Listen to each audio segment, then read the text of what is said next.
are so endlessly complicated. If there's a sequel, I could just follow him for a few more hours. Can you sort of walk us through, did you get the script? Was it a typical audition, or did you know you were going to be sharing scenes with Julianne Moore and Natalie Portman? I did know, and I was honestly every day pinching myself on set, working with these two masters, icons in their craft, and with Todd just leading the way. This was last summer when I got the audition. Laura Rosenthal, our casting director that Todd works with frequently, sent me signs, and it was kind of this 6-week process of taping. And I remember after I sent in my first tape, my team was like, "These are notes from Todd Haynes." And I was like, wait, he typed these notes? And it was kind of a process of really not trying to book the job, but more so kind of diving into the history of Joe and who this man was. And the next thing I knew, I was flying out to New York to do a chemistry read with Julie and Todd. I remember standing outside the audition room, and I heard Todd and Julie talking, and then I heard Laura talking. And I stood out there for it felt like forever, but it was like 45 seconds, and then I just went in, and then I kind of disappeared and came back out, and then found out that I got the job a couple weeks later, and it's crazy. I mean, like I said, your whole cast is fantastic, but you have such a great eye for casting. You have since Poison, honestly, since all your movies. But this is a very tricky role to cast. What were you looking for or not looking for? It was an incredibly tricky role. We knew it sort of occupied such a centerpiece in this script with these two incredibly strong and compelling and disturbing female characters at the center. And then this man who's sort of coming into focus, to us as viewers and to himself as a person, as a man, through the course of the film. And I saw some really interesting, Laura and I saw some really great actors read for the role. But Charles did something different from anybody. And there was this sense of somebody being formed in real time and sort of learning how to speak in real time. There was something so pent up in what he did and so minimal, And I think there were places, we were moving very quickly at this point and trying to get this film made with very little money and time. And I think this is always the mystery and the wonder of filmmaking when it works out this way, his audition informed me about who Joe was. And in some places that I wasn't even that ready to look at, like the past story, I could all of a sudden see it with Charles. And so it deepened and it filled in the story for me, and then we knew we had the answer for who would play this part and really bring it home. Charles, did you come out of the room going like, yes, nailed it, or did you think you had botched it entirely? No, it was, I remember walking out of the room. I've heard so many times, I'm sure many of you heard this, just leave it all in the room, just leave it in the room. And I don't think I've ever left it in the room. But this moment in that room with Todd, Julie, and Laura Rosenthal, our casting director, I walked out of that room feeling like, you know what? This whole 6-week process of taping and getting to know this character, that was enough. Like, this is the greatest gift I experienced up until that point in my career, personally. And then I got the phone call. And then Todd called me, and I remember seeing the area code for Oregon pop up, and I was like, oh my 503? God. 503.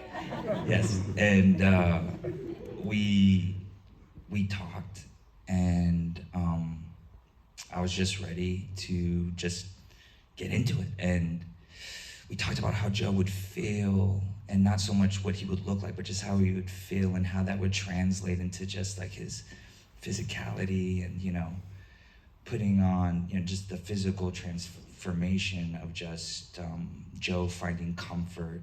Where does he find comfort, and where does he have time to find comfort? He's this father with 3 kids, and he's a provider, he's a great husband. He really doesn't have the time to go to the gym.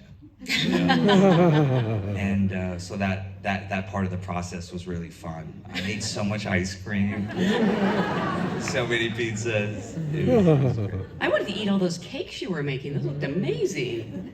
I ate a lot of that cake. Did you really? I did. It was delicious. Julie baked them all. And Julie actually learned how to make the cake. Yes. Like when she taught me, she made the cake in real time in the scene, like while she was acting perfectly. I was like, what is this that I'm watching? So the funny thing is people talk about Natalie playing an actress who's coming to observe me in the movie, but I am an actress who had to go observe a baker to learn how to and then go to the florist to learn how to make a flower arrangement so I could play a person who's being observed by an actress who's played by Natalie Portman observing me. So, I want a movie about the making of this movie. All right. Actually, I heard recently, correct me if I'm wrong, but you actually shot this in 23 days? Wow. And yeah, we all felt that in our stomachs.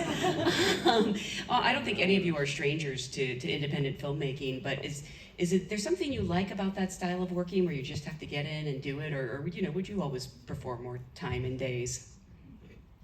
I think you always want more time and days and resources, but something about those constraints put us all in the same time and place, and meant that whatever ideas I had about the visual language of the movie and even the music that we ended up using in the movie were things that I needed to figure out quickly. And I wanted to bring everybody into that process because it sort of took all hands on deck to make that work. So every department head in this production, and our producing team, and our line producer, and Savannah, Georgia, and the community that we reached out to, and SCAD students who we figured out a way to bring into the production. And apparently, strangely enough, that was not a norm in Savannah for SCAD students to work on all the productions that shoot in Savannah. And D.W. Moffat, who plays her first husband, was the head of the film department, and we figured out a way to make an internship program available so students could get credit. And D.W. Moffat and I were on a soap opera together. And As so the World Turns? Yes, and he played my lawyer when I was on trial for murder. One of the murders. I had amnesia and and it wasn't me. I couldn't remember. But anyway, so DW, I love DW, and there we were in Savannah. He's the head of the acting program, and he was brilliant as my husband. It was just, it was amazing. And also so amazing to that scene at the end where he walks in with my kids from the other marriage, and there's DW, who I've known for all these years. So you have all this history, and I think all of the parts were cast impeccably. Your son Really- in the movie. Oh, yeah, Corey Michael Spectacular. Smith, what a great actor, Yeah. right? And Gabriel and Liz. Lizzie and Piper as our kids, and the lawyer Lawrence. He's amazing. I mean, really amazing actors. Everybody was fantastic. And you didn't get much rehearsal time, if any. We really had no rehearsal time. Charles came a bit earlier, so he and I had the opportunity to hang out, spend some time together. The whole process of deciding on the wigs and the look and the color palette and all those things, of course, you have to start planning way in advance, so we were in communication constantly in advance. But because of that constraint, we just ended up having the most remarkable time together. And it meant that every minute mattered and everything was planned. And this style of shooting, which allowed these actors to live in these shots that hold and play into mirrors. And these two women are literally looking into the lens as the reflection of themselves and it marks off the lens for the reflection of the other, and completely letting us all understand exactly what's happening and how, and watching the nuances of this relationship, this combative, strange, creepy, erotic, bizarre relationship unfold and funny and unfold in front of you in real time. But those ideas are cool and great, but it doesn't work without actors like this. I wanted to, sure, I'm not going to step on anyone's applause, especially an actor's. I want to talk about one of those scenes, specifically Elizabeth's monologue, because first of all, this is a masterclass in acting, and it didn't even occur to me that you're delivering it probably to a giant camera in your face. First, I'd love to know how many takes you did, and how did you prepare for that scene and chart? Like, she goes through so many nuances and transformations just in that one scene. Well, it was, I mean, first of all, an amazing piece of writing that is like a rare moment where the character is alone. And so this movie, which is in many ways about performance, like it is a moment where it's this dual thing of she's performing a monologue, but she's, for one of the only times, without an audience. So she's actually not performing, and there's something incredibly like truthful and about that moment. And it was a gift that Todd chose to shoot it that way, because with the limited time we had, we were able to do many takes. So I think we did eight takes. Which was more than usual. Yeah, but it was so fun to get to play, and so lucky. And we just tried, I mean, we knew it was only gonna be one take that would be used, so we just tried lots of different things that were more cold, more emotional, more varied, more sexual, and we just like got to play, which was super lucky. And yeah, I feel like that moment and then the moment in like the pet store like are like two moments where she's alone, and you kind of feel like in those moments you know her better than any other time, because she's, I mean, the two of them are like master manipulators and master performers who can like shift to whatever the situation calls for. And so it's like a pleasure when you get to experience them when they're like not trying to be anything for anyone else. Do you remember how long the monologue was on the page? Like 3 pages, 4? It was Charles says it was a page. Just a page. I would just. It was a little more than that, but I might be wrong. A little more But than it's like one. One and a half. Maybe. Yeah. Somebody. I mean, it told- runs about 5 minutes. Really? Yeah. Wow. Yeah. That's so. I mean, was it intimidating at all to know they're just going to hold on your face for 5 minutes? Yeah. I mean, it was mainly like, I mean, I think mainly as an actor, when you have something like that, you're just like, how do you thread it from one thought to another so that it has logic and variation and isn't monotonous? Like you have to, find those kind of ebbs and flows. And but it was amazing writing. And also Julie gave me like the gift of all gifts when she like created this character that I was like drawing from, of course, that, she figured out the character, and then I was like getting to, mimic that. Yeah. Actually, there's another meta level, because you're an actress playing an actress following. It goes on and on. There's many layers. I do want to ask actually Julianne about the choice of the voice. It's so specific and says so much about this character. Like the moment you hear her, a light bulb kind of goes off. It's always, there's that moment, I think, as an actor when you're trying to make a vocal choice, when you're like, oh, can I do this? Is this the right thing to do? I needed, first of all, technically, and because this is a group of actors, it's kind of important to say this, when you make decisions artistically, but you also make decisions collectively in a film and within a film, I knew full well that there was something I needed to do that Natalie could do, right? And so, you start kind of thinking about it, and I'm not thinking, I know that that's a reality, but I'm also sort of like looking for Gracie.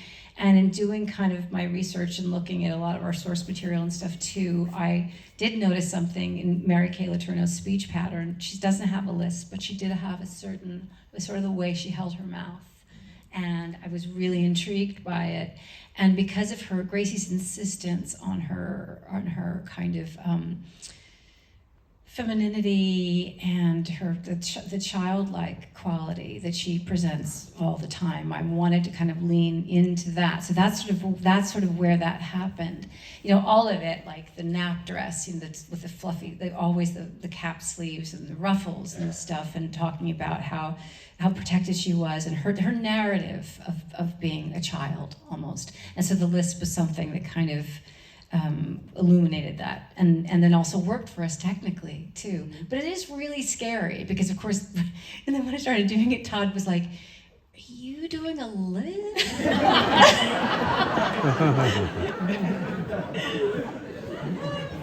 Yeah. Because we didn't talk about it. Also, We didn't. Yeah. this happened at lightning speed, Yeah, it was where so fast. Yeah. where yeah. Julianne had to establish who this character Yeah. was within Yeah. the first days of her work. That had to be decisive, and we had these conversations about Mary Kay Letourneau, Yeah. the research we were doing, Yeah. and that sort of princess syndrome. So it all, and the color palette and the hair and all of these things were reinforcing these ideas. But it put a tremendous, inordinate amount of burden on Julianne to come up with these decisions immediately as we were starting to shoot. And we began with that barbecue scene at the beginning of the movie when we were all together, so that Natalie had palpable, concrete things to start to build I heard the list. performance on. I got something. We had no idea what we were gonna do because we didn't rehearse, and I was like, "Oh my god, I'm gonna have to act like her, but I don't know what she's gonna act Right. like." And I'm starting to shoot, and you're like, And there was a period too where we had all these scheduling problems, and it looked like maybe they were going to start shooting with Natalie before I even arrived to Savannah. And Todd was like, "So do you think you could Zoom with Natalie and just like do some stuff?" I mean, we were just freaked out. We really didn't know. And then luckily, our schedules all kind of aligned. But there were lots of very, very rapid decisions in terms of behavior and. But Todd gives you so much context as an actor. I talk about this a lot, about the frame that you operate. And I know this because the 5 times that I've worked with him, he makes it so easy because I know where I am in time, I know where I am physically, I know what the shot is, I know what he's communicating with the shot, I understand, he shares with you all of his research, all of his ideas. So he communicates to me what he wants in everything that he does. So he gives me all of this information, and then I'm able to make decisions. You're never alone. You have so much support and so much. He makes everything very easy. It's like he does all the work, honestly. I'm glad that you got there in time. In the meantime, Charles has been hanging out for weeks in Savannah. Was that to prepare for the role and kind of get a feel for the Just to area? get acclimated and get comfortable, and I remember when everyone was talking about when they first heard you, Julie, the lisp. Everyone was like, "Wait till you hear Julie." I was like, "What?" They was like, "She's doing this thing." I was like, "What does it sound like?" And it was a very poor attempt of what Julie was doing. It was more comedic than anything, but You really sprung it on them, just on set. Yeah, wow. it was great to get to Savannah, and I remember when I went to go see Todd, before I saw Todd, everyone on the crew, they took me to the house in Tybee, and I was just kind of getting a feel for everything, and just kind of wanted to create kind of this sense of like home while I was there, because I knew it was going to just be 23 days. And that I was going to be working with Natalie Portman, Julianne Moore, and Todd Haynes. So my preparation was like, let me do whatever I can to really just give everything I got, really. And a part of that was going there early. And, Yeah. And also the way you opened up your house there to the kids and brought them into your life. That was really remarkable. Oh, your kids? Your on-screen kids? Yes. You have teenage kids in this movie. Yeah, it's crazy, right? Yeah, I remember when I found out Gabriel, who plays our son, his first time reading with an actor was on Zoom, and it was with me. Wow. And I felt I was like, wow, this is really cool. And then his first day on set was with Natalie and Julie and me and Todd, and I was like, man, you're just going downhill. Yeah. But I would have them come over, and I'm like, all right, these are your 3 options. Which movie do you want to watch? Okay, or let's order some pizza, and just having them. They didn't have laundry, and I had a washing machine, a laundry machine, whatever machine. I had them come over and do their laundry, and we would paint. Whenever I felt like painting, hey kids, you want to paint? Yeah, and it kind of just really informed kind of the relationship, I think, when it came to set. And Joe's kind of this, because he's so young, there's this arrested development, this adolescence that's still inside this man, this 36-year-old man, and just understanding what that relationship would feel like with his kids is, almost like a dad friend. Yeah. Way, and trying to impress them. So outside of, I was trying to impress Gabriel and Lizzie and Piper as Joe, not myself. Maybe a little bit, but it was. But at the end of the shoot, Charles did a drawing of a butterfly, and they all 3 got matching tattoos. We did. I forgot. You forgot you got a tattoo? Well, no, they did. We got did. The tattoo. He drew a tattoo. Oh my gosh! Right? It's right here. And I drew a tattoo, and they were like, "We shouldn't all get tattoos." And I was like, "What? Of what?" They're like, "Draw a monarch butterfly," and I drew a monarch butterfly, and I thought they were kidding, but then we all got matching tattoos. Wow, that's amazing. You got one too? I thought they just got one. They got theirs first. Okay. And I didn't get mine. I'm kidding, I got mine. Julianne, sounds like you're up next for the tattoo. I have Natalie right. So do I. Well, again, this is such a fantastic movie, and the good news is it's going to be in theaters tomorrow, so please spread the word before it comes to Netflix in December. Thank you so much for being a great audience. Thank you.